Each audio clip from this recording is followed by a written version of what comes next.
You might be asking, why not just print on tissue paper? Well, it's time-consuming and finicky, and I'm sure all small business owners can relate to this. We don't have time for that. So I'm going to be showing you my favorite products that make quick, budget-friendly replacements for custom tissue paper. Let's get into it.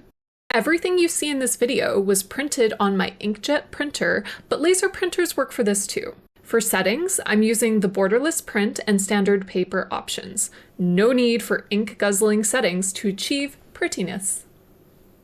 My all-around MVP, newsprint. At about 3 cents a sheet, these look so pretty. And it's nearly as thin as tissue paper, so it's easy to crumple, fold, and wrap. You can print a whole stack of them without jamming your printer. The only small con is it comes in an off-white, kind of grayish color with little flecks in it, similar to handmade paper. I personally like the look, but it may be a deal breaker for some. Also, I gotta say, color prints still come out looking fantastic on this. Vellum is a pricier option at 27 cents per sheet, but just look at how lovely this is. Ooh, so bougie. Vellum is closer in thickness to cardstock and perfect if you want to offer your products some protection, for example if you're shipping stickers. It's also ideal for higher ticket products. Gives it kind of an upscaled look. You can even make really adorable envelopes with it. Let me know if you'd like me to make a video tutorial for that.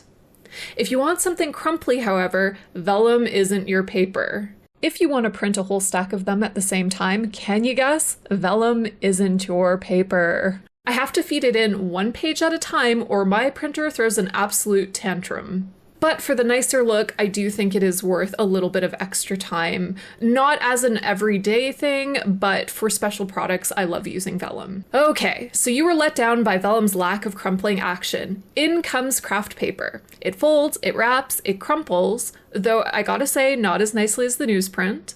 It's thicker, however, than the newsprint, thinner than vellum, so it puts it somewhere in the middle. The downside is you're paying nearly vellum prices at 20 cents a sheet without quite the same upscale look. If you're looking for a more homegrown, organic look, however, this may be perfect.